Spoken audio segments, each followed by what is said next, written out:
What's up, YouTube? If you watched us last week, we talked about coilover conversion bags. The subject of that video was, what's the cheapest way to bag my car? And I think we answered that. But today, we're on to part deuce. The reason why I want to follow up is because historically, like I reviewed in the last video at the very end, didn't make sense to do a coilover conversion kit if your car didn't have 4-corner true coilovers. If you had separate spring and shock in the rear, which tons of cars do, then you really only could do a coilover conversion kit on the front. And the reason for that, there was no company out there that would sell you 2 rear bags with the appropriate bracketry mounted to them, but without expensive rear shocks. So today we've got our coilover kit for the Z, and I've stolen the rear shocks from that kit, and we've got our Maxload no shock rear kit, which is the most cost-effective way to get those 2 bags with the actual bracketry that you need. That way you're not out there fabricating something yourself. So let's get this opened up and see what's included.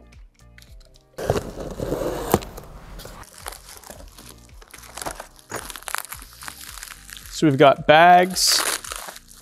We've got an extra set of roll plates for the bottom. So it's gonna go like that. Here are studs. Because this stuff is semi-universal and they make these pieces that in some cases can work on multiple platforms, you gotta kind of pay attention to what you're doing.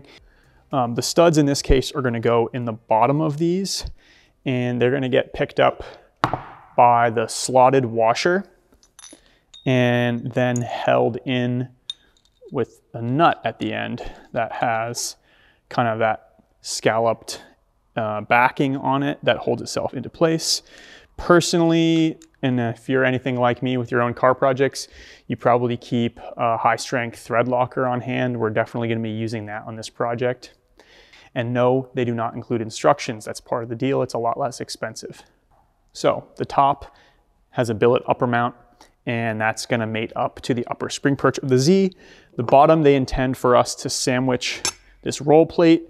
There's no need to bolt the roll plate on because it's going to be sandwiched and it's going to be held in like this, and the lower control arm is going to come in right here. Tools wise, for doing the rear of the 370Z, we are going to use our 1/2-inch drive impact. We are going to need a 21 to take the wheel lugs out, a 17 for suspension components, along with 2 crescents, a 17 and a 19 here. To install the studs, I want to get those studs put in, and I found an Allen that would work for those. So we're going to use that. We're going to use our high-strength thread locker. Going to use a mallet here to do a little massaging. And I also have a drill bit with a stepped drill bit in it because for this kit, you do need to have a central hole in the lower control arm. So we're going to be doing that as well. We're gonna get this kit on the car and take a look at how low it goes.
All right, so overall that went pretty well. Didn't take all that long to install the Maxload No Shocks rear kit, and obviously we swapped our stock shocks out for our shocks that were included with our coilovers at the same time.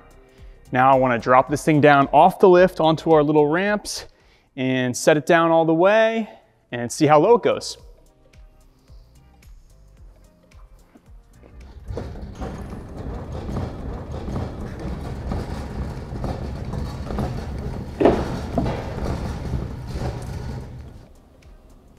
All right, you can see the Z is at full height in the back right now. I haven't made any extra adjustments to the shocks, so this is just based on the heights that we had their coilover shocks set to. Let's go ahead and air this thing out.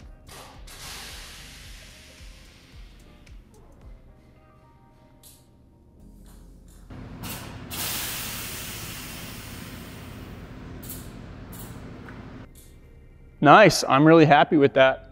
That looks pretty good. All in all, the kit went in pretty easily. This is our recap on the Maxload rear kits without shocks, which can be paired with our coilover conversion kits in the front to make for an inexpensive way to bag your car.